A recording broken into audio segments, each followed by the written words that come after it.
2 سال پہلے حسام وجدان کی اعلیٰ شان دفتر میں اے سی کی ٹھنڈک کے باوجود فضا بوجھل تھی۔ اس کے سامنے اس کے خاندانی وکیل مسٹر ہاشمی ایک بھاری بھرکم وصیت نامہ لیے بیٹھے تھے۔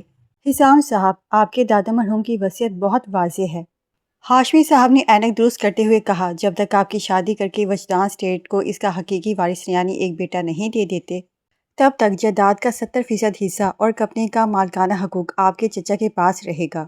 آپ کے پاس صرف 6 ماہ ہیں، ورنہ سب کچھ آپ کے ہاتھ سے نکل جائے گا۔ حسام کے جبڑے سختی سے بھیج گئے۔ اسے دولت سے زیادہ اس اقتدار سے محبت تھی جو اس نام کے ساتھ جڑا تھا، شادی، اور اس وقت جب میرا پورا بزنس امپائر داؤ پر لگا ہے۔ وہ غصے سے دھاڑا، مجھے کوئی ایسی عورت چاہیے جو صرف ایک وارث دے اور خاموشی سے میری زندگی سے نکل جائے۔ مجھے جذبات کا بوجھ نہیں پالنا۔ اسی دوران دروازے پر دستک ہوئی۔ سر، یہ پچھلے مہینے کی آڈٹ رپورٹس ہیں۔ ایک دبی دبی تھکی ہوئی لیکن باوقار آواز کمرے میں گونجی۔ وہ سمن تھی، حسام کے دفتر کی ایک جونیئر اکاؤنٹنٹ تھی، سادہ سا سوتی جوڑا اور سر پر مضبوطی سے جمع ہوا دوپٹہ، اور آنکھوں میں چھلکتی وہ پریشانی جسے وہ چھپانے کی کوشش کر رہی تھی۔ حسام کی نظریں اس پر ٹھہر گئی۔ اس نے سمن کے بارے میں HR سے سنا تھا، ایک ہونہار لڑکی جو اپنے بیمار باپ کے علاج اور قرضوں کے بوجھ تلے دبی ہوئی تھی۔ رکھ دو وہاں، حسام نے بے رخی سے اشارہ کیا۔ جیسے ہی سمن مڑی، اس کا فون بج اٹھا۔ اس نے گھبرا کر فون اٹھایا۔ دوسری طرف سے ہسپتال کی انتظامیہ کی آوازیں اتنی بلند تھی کہ حسام کے کانوں تک پہنچی۔ مس سمن، اگر آج شام تک مزید 2 لاکھ جمع نہ ہوئے تو ہم آپ کے والد کا ڈائلیسس روک دیں گے۔ سمن کے ہاتھ سے فائل گرتے گرتے بچی۔ اس کے چہرے کی زردی حسام کی نظروں سے اوجھل نہ رہ سکی۔ اس نے فون کاٹ کر ایک لمبی سانس لی اور اپنے آنسو پی کر باہر نکلنے لگی۔ رک جاؤ مس سمن، حسام کی آواز نے اسے وہیں مشن کر دیا۔ وہ مڑی، اس کی آنکھیں نم تھیں۔ جی سر، معذرت، وہ ہسپتال سے فون تھا، میرے والد بیمار ہیں۔ تمہیں کتنے پیسے چاہئیں؟ حسام نے کرسی پر پیچھے ٹیک لگاتے ہوئے بڑے راز پوچھا۔ سمن حیران رہ گئی۔ سر، میں نے لون کے لیے اپلائی کیا ہے، اگر آپ وہ اپروو کر دیں تو۔ میں لون کی بات نہیں کر رہا۔ حسام اٹھا اور چلتا ہوا اس کے قریب آیا۔ اس کی شخصیت کا رعب سمن کو دیوار سے لگنے پر مجبور کر رہا تھا۔ تمہارے باپ کی زندگی، تمہارے گھر کا قرض اور تمہاری ساری عمر کی آسائشیں، ان سب کی ایک قیمت ہے۔ سمن نے لرزتی آواز میں پوچھا، آپ کیا کہنا چاہتے ہیں؟ حسام نے میز سے وصیت کا کاغذ اٹھایا اور اسے دکھایا۔ مجھے ایک وارث چاہیے، قانونی طور پر ایک ایسی بیوی جو میرے خاندان کو بیٹا دے اور بدلے میں اپنی قیمت وصول کرے۔ میں تمہیں اس نوکری سے نکال کر وجدان اسٹیٹ کی مالکن بنا دوں گا، لیکن صرف تب تک جب تک میرا بیٹا پیدا نہیں ہو جاتا۔ سمن کا رنگ سفید پڑ گیا۔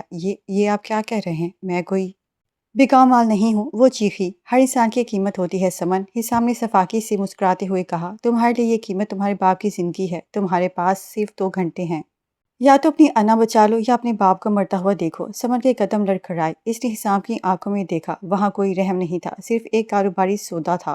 اسے اپنے باپ کا ہنستا ہوا چہرہ یاد آیا، جو اب ہسپتال کے سفید بستر پر موت کا انتظار کر رہا تھا۔ کانٹریکٹ کیا ہوگا؟ اس نے بامشکل اپنے خشک گلے سے آواز نکالی۔ حسام کی آنکھوں میں فتح کی چمک آئی۔ اس نے میز سے کاغذ اور قلم اٹھایا۔ سادہ سی شرائط نکاح ہوگا، لیکن یہ صرف ایک قانونی ڈیل ہوگی۔ بچہ پیدا ہونے تک تم اس محل میں رہو گی۔ جیسے ہی بیٹا پیدا ہوگا تمہیں اس بچے کو 2 سال تک اپنا دودھ پلانا ہوگا، کیونکہ میں وجدان کے وارث کی پرورش میں کوئی کسر نہیں چھوڑنا چاہتا۔ اس کے بعد تمہیں طلاق دے دی جائے گی اور ایک بھاری رقم دے کر آزاد کر دیا جائے گا۔ تم کبھی پلٹ کر اس بچے پر اپنا حق نہیں جتاؤ گی۔ سمن کی روح فنا ہو گئی۔ ماں کا حق کیسے بھول سکتے ہیں آپ مجھ سے میرا بچہ چھین لیں گے؟ وہ میرا وارث ہوگا سمن، تمہارا نہیں، حسام نے تلخی سے کہا۔ تم صرف ایک ذریعہ ہو اسے دنیا میں لانے کا۔ بولو، منظور ہے؟ سمن کی آنکھوں سے ایک آنسو ٹپک کر اس معاہدے کے کاغذ پر گرا۔ اس نے کانپتے ہاتھوں سے قلم اٹھایا۔ میں دستخط کر دوں گی، لیکن یاد رکھیں حسام صاحب، آپ نے میری مجبوری خریدی ہے، میرا دل نہیں خرید پائیں گے۔ حسام نے طنزیہ کہکا لگایا۔ دل؟ مجھے تمہارے دل کی ضرورت بھی نہیں ہے۔ مجھے صرف وہ خون چاہیے جو میری نسل کو آگے بڑھائے۔ حسام نے فائل بند کر دی۔ اس وقت کے حسام کے وجدان کو لگتا تھا کہ وہ جیت گیا ہے۔ اس نے ایک لڑکی کی مجبوری کا سودا کر کے اپنا اقتدار بچا لیا تھا، لیکن آج جب وہ لڑکی ہسپتال میں موت کے دروازے پر تھی اور اسے ایک نہیں بلکہ 2 وارث دے چکی تھی، حسام کو اپنی جیت ہار محسوس ہو رہی تھی۔ وہ سگریٹ سلگانے ہی والا تھا کہ اسے سمن کا وہ جملہ یاد آیا جو اس نے نکاح کے وقت کہا تھا، آپ نے میری مجبوری خریدی ہے، میرا دل نہیں۔ حسام نے سگریٹ وہیں توڑ دی۔ اسے پہلے بار شدت سے احساس ہوا کہ ان 2 سالوں میں سمن نے اس کی خاموش حویلی کو زندگی دے دی اور اس نے بدلے میں اسے صرف زخم دیے تھے۔ وہ معاہدہ جو اس کی جائیداد کی حفاظت کے لیے تھا، اب اس کے گلے کا پھندا بنتا جا رہا تھا۔ دروازے پر دستک ہوئی۔ سر، ڈاکٹر کا فون ہے۔ سمن بی بی کو ہوش آ گیا ہے لیکن وہ کسی سے بات نہیں کر رہی۔ حسام تیزی سے اٹھا۔ اب اسے اپنی جائیداد کی نہیں، اس خریدے ہوئے وجود کی ضرورت تھی جس نے اسے باپ بنایا تھا۔ اسے ثابت کرنا تھا کہ وہ صرف ایک سوداگر نہیں بلکہ ایک انسان بھی بن سکتا ہے۔ ہسپتال کی وی آئی پی وارڈ کی فضا ایک عجیب سی سنگینی سی بھری ہوئی تھی۔ سمن جو اب آئی سی یو سے وارڈ میں منتقل ہو چکی تھی، وہ سفید بستر پر ایک بے جان گڑیا کی طرح پڑی تھی۔ اس کا چہرہ بالکل سفید تھا اور ہاتھ کی پشت پر لگی ڈرپ سے قطروں کی صورت میں زندگی اس کے وجود میں اتر رہی تھی۔ حسام وجدان جس کے قدم کبھی فرش پر پڑتے تو اس کے غرور کی دھمک سنائی دیتی تھی، آج اس کے کمرے کے دروازے پر کسی مجرم کی طرح کھڑا تھا۔ اس نے گہری سانس لی اور اپنی لرزش کو چھپاتے ہوئے دروازہ کھولا اور اندر داخل ہوا۔ سمن نے آہٹ سنی۔ اس نے گردن موڑ کر دیکھا، لیکن جیسے ہی سامنے حسام کو کھڑا پایا، اس کی آنکھوں میں وحشت کی ایک لہر دوڑی اور اس نے فوراً اپنی آنکھیں بند کر لی۔ یہ بے رخی نہیں تھی، یہ اس اذیت سے بچنے کی ایک کوشش تھی جو حسام کا وجود اسے پہنچاتا تھا۔ حسام کے قدم وہیں رک گئے۔ اس کے سینے میں ایک ٹھیس اٹھی۔ وہ شخص جو پوری دنیا کی نظریں جھکانے کا عادی تھا، آج اپنی ہی بیوی کی بند آنکھوں کے سامنے خود کو کتنا حقیر محسوس کر رہا تھا۔ اسے یاد آیا کہ کیسے اس نے اس لڑکی کے جسم اور روح کو ایک معاہدے کی زنجیروں میں جکڑا تھا۔ وہ دے قدموں بستر کے قریب آیا اور سمن کے سرہانے بیٹھ گیا۔ اس نے بہت دھیرے سے اپنا ہاتھ بڑھایا اور سمن کے ماتھے پر بکھری لٹوں کو پیچھے ہٹایا۔ اس کا ماتھا ابھی بھی بخار سے تپ رہا تھا۔ حسام نے جھک کر اس کے ماتھے پر ایک طویل اور عقیدت بھرا بوسہ دیا۔ سمن کی آواز آئی، تمہیں مبارک ہو، اللہ نے ہمیں جڑواں بیٹے دیے ہیں۔ اس نے ایک مدھم سی مسکراہٹ کے ساتھ سمن کے بند چہرے کو دیکھا۔ سمن، مجھے تو معلوم ہی نہیں تھا کہ تم جڑواں بچوں کی ماں بننے والی ہو۔ ڈاکٹر نے بھی شاید سرپرائز رکھا تھا۔ تم نے وجدان خاندان کی جھولی خوشیوں سے بھر دی ہے۔ سمن کی بند آنکھوں کے گوشوں سے ایک آنسو ٹوٹ کر گرا اور اس کے کان کے قریب جذب ہو گیا۔ اس نے اپنی آنکھیں نہیں کھولی لیکن اس کے سوکھے ہونٹوں میں جذب ہوئے۔ آپ کو مبارک ہو حسام صاحب۔ سمن کی آواز اتنی تحف تھی کہ حسام کو سننے کے لیے مزید جھکنا پڑا۔ وجدان مینشن کو ایک نئی دو وارث مل گئے ہیں۔ اب تو آپ کی سلطنت مکمل ہو گئی ہوگی۔ اب تو آپ بہت خوش ہوں گے۔ حسام نے اس کا ہاتھ تھامنا چاہا لیکن سمن نے بڑی بیزاری سے اپنا ہاتھ چادر کے اندر چھپا لیا۔ اس کی آواز میں اب ایک زہریلی تلخی گھر رہی تھی۔ اور اب تو شاید آپ مجھے اس کانٹریکٹ سے جلد آزاد کر دیں گے، ہے نا؟ سمن نے اب اپنی آنکھیں کھول دی جن میں درد کا سمندر لہریں لے رہا تھا۔ میں نے اپنا کام جلدی مکمل کر دیا ہے۔ آپ کو ایک وارث چاہیے تھا، میں نے دو دے دیے۔ میری سزا کی مدت اب کم ہو جانی چاہیے حسام صاحب۔ حسام اسے دیکھتا رہ گیا۔ وہ الفاظ جو سمن کو کہنے کے لیے آیا تھا اس کے حلق میں پھنس گئے۔ سمن کے اندر کی یہ تلخی اسے نیلو نیل کر رہی تھی۔ اسے احساس ہوا کہ وہ جسے خوشی سمجھ رہا تھا وہ سمن کے لیے رہائی کا پروانہ تھا۔ سمن، ایسی باتیں مت کرو، تم ابھی کمزور ہو۔ حسام نے بات بدلنے کی کوشش کی۔ کمزور تو میں اسی دن ہو گئی تھی جس دن میں نے اس کاغذ پر دستخط کیے تھے جس پر میرے بچے کی قیمت لکھی تھی، سمن نے چھت کو گھورتے ہوئے کہا۔ اب تو بس آپ کے جڑواں وارثوں کو 2 سال تک فیڈ کروانا ہے، اس کے بعد تو میں اس قید سے آزاد ہونا آپ نے کہا تھا، یاد ہے نا آپ کو؟ حسام سے وہاں مزید بیٹھنا مشکل ہو گیا۔ وہ اٹھ کھڑا ہوا۔ اسے سمجھ نہیں آ رہا تھا کہ وہ سمن کے ان زخموں پر کیسے مرہم رکھے جو اس نے خود لگائے تھے۔ وہ خاموشی سے کمرے سے باہر نکل آیا لیکن باہر نکلتے ہی اس نے اپنی اس بے چینی کو خوشی کے لبادے میں چھپانے کی کوشش کی۔ خان، مٹھائیاں منگواؤ۔ حسام نے کوریڈور میں موجود اپنے گارڈ کو بلند آواز میں حکم دیا۔ پورے ہسپتال میں ہر وارڈ میں ہر نرس، ہر وارڈ بوائے کو مٹھائی بٹنی چاہیے، کسی کا ہاتھ خالی نہ رہے۔ تھوڑی ہی دیر میں ہسپتال کے راہداریوں میں گہما گہمی شروع ہو گئی۔ حسام وجدان خود مٹھائی کے ڈبے تقسیم کر رہا تھا۔ وہ ہر ڈاکٹر اور نرس کو دیکھ کر مسکرا رہا تھا جو کہ اس کی شخصیت کے بالکل برعکس تھا۔ اس نے اپنی جیب سے نوٹوں کی گڈیاں نکالی اور ہسپتال کے قریب ملازمین میں تقسیم کرنا شروع کر دی۔ مبارک ہو صاحب، اللہ آپ کے بیٹوں کی عمر دراز کرے۔ ایک بوڑھے خاکروم نے دعائیں دیتے ہوئے پیسے وصول کیے۔ حسام کے چہرے پر ایک عجیب سی فاتحانہ چمک تھی۔ وہ ہنس رہا تھا، لوگوں سے ہاتھ ملا رہا تھا۔ اس کی خوشی اس وقت ہر چیز سے بڑھ کر تھی۔ اسے لگ رہا تھا کہ یہ سب کر کے وہ اس بوجھ کو ہلکا کر سکے گا جو سمن کے لفظوں نے اس کے دل پر ڈال دیا تھا۔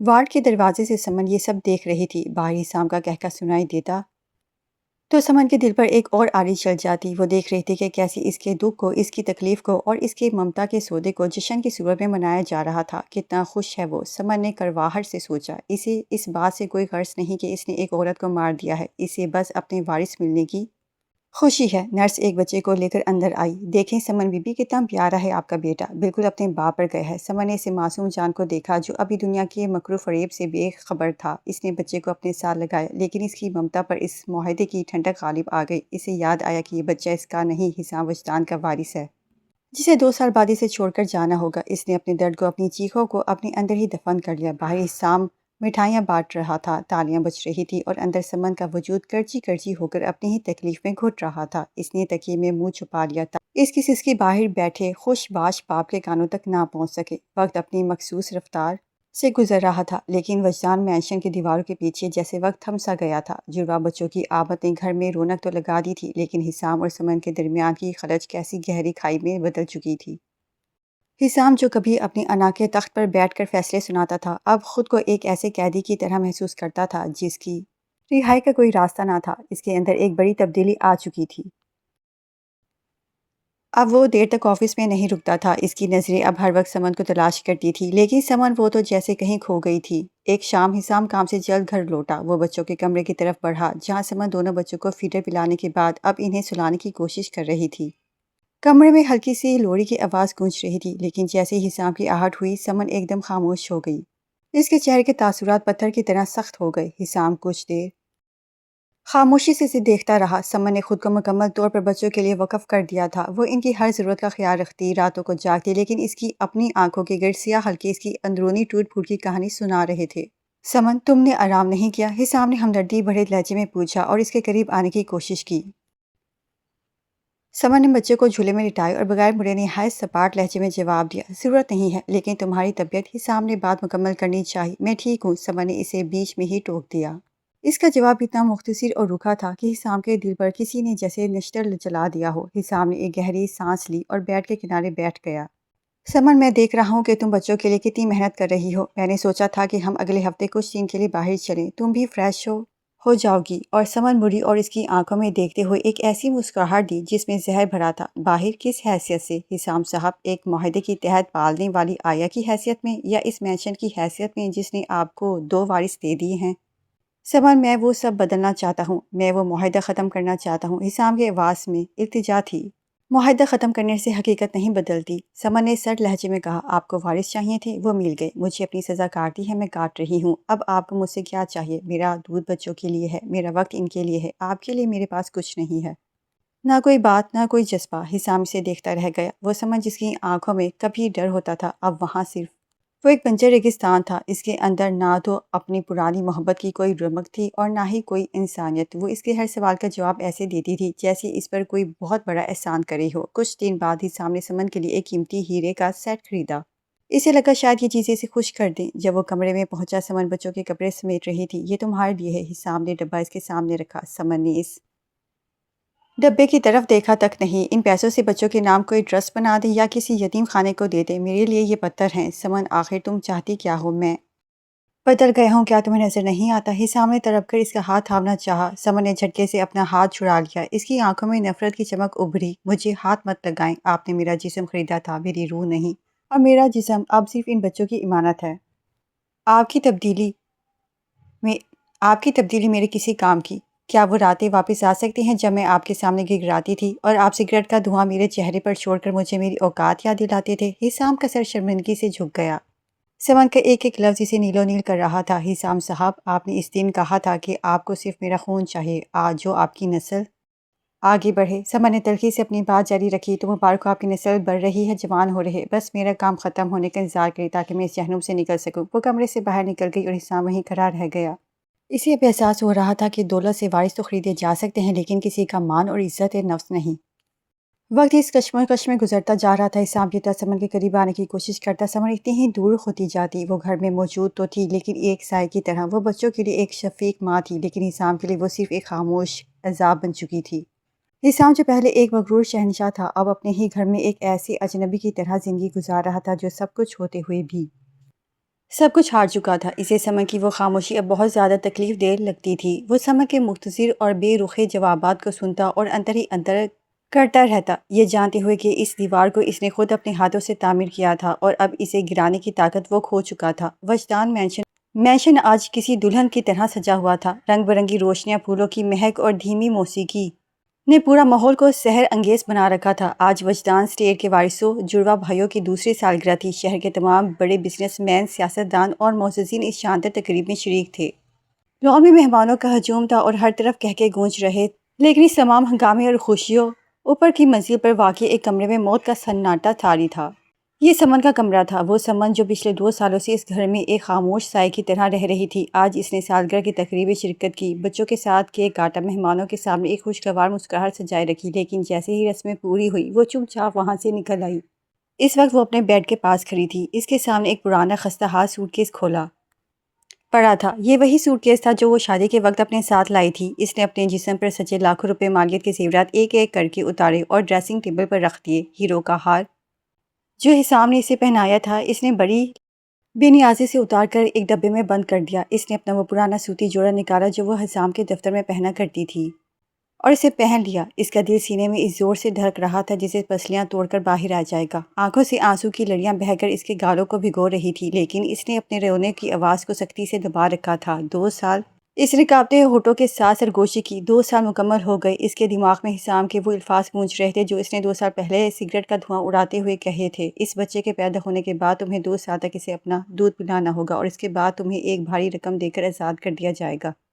تم کبھی پلٹ کر اس بچے پر اپنا حق نہیں بتاؤ گی۔ سمن نے اپنے سینے پر ہاتھ رکھا جہاں ممتا تڑپ رہی تھی۔ اپنے 2 سال کے بچوں کو جنہیں اس نے اپنے خون سے سینچا تھا، راتوں کو جاگ کر پالا تھا، انہیں چھوڑ کر جانا موت سے بھی زیادہ تکلیف دہ تھا، لیکن اس کی انا، اس کی عزت نفس نے اسے یہ سکھایا تھا کہ جہاں رشتہ کاغذ کے ٹکڑوں کا محتاج ہو وہاں رکنا ہی بے وقوفی ہے۔ اس نے سوٹ کیس کی زپ بند کی اور اپنے آنسو صاف کر کے دروازے کی طرف مڑی۔ اسی لمحے کمرے کا دروازہ کھلا۔ حسام وجدان دروازے پر کھڑا تھا۔ اس کے چہرے پر سالگرہ کی خوشی کی دھڑکن اور مسکراہٹ تھی، لیکن جیسے ہی اس کی نظر سمن پر اور پھر اس کے ہاتھ میں پکڑے پرانے سوٹ کیس پر پڑی، اس کی مسکراہٹ وہیں جم گئی، اس کے قدموں تلے سے زمین نکل گئی۔ کپڑے کیوں نہیں پہنے ہیں؟ اور یہ بیگ؟ سمن نے گہری سانس لی، اس کا چہرہ بالکل سپاٹ اور جذبات سے عاری تھا۔ وہ چلتے ہوئے حسام کے قریب آئی اور ایک لفافہ، کمرے کی چابیاں اور کچھ کریڈٹ کارڈز اس کی طرف بڑھا دیے۔ حساب پورا ہوا حسام صاحب۔ سمن کی آواز تمبرے سکون بھی کہ حسام کو اس پر خوف آنے لگا۔ آج آپ کے وارث 2 سال کے ہو گئے ہیں۔ میری ڈیوٹی، میری سزا، میرا معاہدہ سب ختم ہوا۔ یہ آپ کی چابیاں ہیں اور یہ وہ کریڈٹ کارڈز جو آپ نے مجھے دیے تھے۔ میں نے ان میں سے 1 روپیہ بھی اپنے لیے استعمال نہیں کیا۔ میں جا رہی ہوں۔ حسام نے وہ چابیاں اور کریڈٹ کارڈز نہیں پکڑے۔ وہ ساکت کھڑا سمن کو دیکھتا رہا۔ اسے لگا جیسے کسی نے اس کے دل کو مٹھی میں جکڑا زور سے دبا دیا ہو۔ جاری ہو؟ کہاں جا رہی ہو تم؟ حسام نے بے ساختہ آگے بڑھ کر سمن کا بازو پکڑنا چاہا، لیکن سمن نے ایک قدم پیچھے ہٹ کر خود کو اس کے لمس سے بچا لیا۔ جہاں سے آپ مجھے لائے تھے حسام صاحب، آپ نے اس چھوٹے سے گھر میں، میرے والد تو اب اس دنیا میں نہیں رہے، لیکن میری باقی زندگی گزارنے کے لیے وہ چھوٹی سی چھت کافی ہے۔ آپ کو آپ کے وارث مل گئے ہیں، آپ کا خاندان مکمل ہو گیا ہے، اب اس گھر میں میری کوئی ضرورت، کوئی حیثیت نہیں ہے۔ بکواس مت کرو سمن۔ حسام کی آواز بلند ہوئی، لیکن اس میں غصہ نہیں بلکہ ایک دل دلانے والی بے بسی تھی۔ کون سا معاہدہ؟ کون سی ڈیوٹی؟ تم میری بیوی ہو، ان بچوں کی ماں ہو، وجدان مینشن کی مالکن ہو، تم مجھے چھوڑ کر کیسے جا سکتی ہو؟ سمن کی آنکھوں میں ایک طنزیہ چمک ابھری۔ بیوی؟ مالکن؟ حساب صاحب آپ شاید بھول رہے ہیں کہ میں صرف ایک خریدی ہوئی عورت تھی۔ آپ ہی نے کہا تھا نا کہ ہر انسان کی ایک قیمت ہوتی ہے۔ آپ نے میری مجبوری خریدی تھی، میں تو بس ایک ذریعہ تھی، ایک مشین جسے وجدان خاندان کی نسل آگے بڑھانے کے لیے استعمال کیا گیا۔ میرا کام ختم، مشین کی ضرورت ختم۔ یہ الفاظ حساب کے چہرے پر کسی تماچے کی طرح لگے تھے۔ 2 سال پرانے اپنے ہی الفاظ آج اس کے سامنے ایک بھیانک روپ دھار کر کھڑے تھے۔ سمن خبردار، ایسا مت کرو۔ حسام آنکھیں سرخ ہو گئی۔ وہ شخص جس کے سامنے دنیا جھکتی تھی آج اپنی بیوی کے سامنے ٹوٹ رہا تھا۔ اس نے آگے بڑھ کر سمن کے ہاتھ سے سوٹ کیس چھین لیا اور اسے دور پھینک دیا۔ نہیں جاؤ گی تم کہیں نہیں جاؤ گی، وہ چلایا۔ آپ مجھے زبردستی نہیں روک سکتے۔ سمن بھی پھٹ پڑی، اس کے ضبط کا بندھن ٹوٹ گیا تھا اور آنکھوں سے آنسو کا سیلاب بہہ نکلا۔ آپ نے مجھ سے میری ممتا چھیننے کا معاہدہ کیا تھا، میں نے وہ بھی مان لیا۔ آپ نے مجھے انسان سے مشین بنا دیا، میں وہ بھی بن گئی۔ اب اور کیا چاہتے ہیں مجھ سے؟ میری جان لینا چاہتے ہیں تو لے لیں جان، لیکن میں اب مزید اس بے عزتی کی زندگی نہیں گزار سکتی، مجھے جانے دے۔ حسام اسے روتے ہوئے دیکھ کر تڑپ اٹھا، اس سے مزید دور کھڑا نہیں رہا گیا۔ اس نے تیزی سے قدم بڑھائے اور سمن کو اپنے بازو کے سامنے لے لیا۔ سمن نے اسے پیچھے دھکیلنے کی بہت کوشش کی، اس کے سینے پر مکے مارے، لیکن حسام نے اسے نہیں چھوڑا۔ مجھے چھوڑ دیں حسام، مجھے نفرت ہے آپ سے، مجھے نفرت ہے اس گھر سے۔ سمن اس کے سینے پر سر رکھ کر پھوٹ پھوٹ رو رہی تھی۔ نہیں چھوڑوں گا، اب کبھی نہیں چھوڑوں گا۔ حسام کی اپنی آنکھوں سے آنسو بہہ کر سمن کے بالوں میں گر رہے تھے۔ وہ سمن کو ویسے ہی جکڑے ہوئے کمرے کے کونے میں رکھی سیف کی طرف گیا۔ اس نے ایک ہاتھ سے سمن کو تھامے رکھا اور دوسرے ہاتھ سے سیف کھولی۔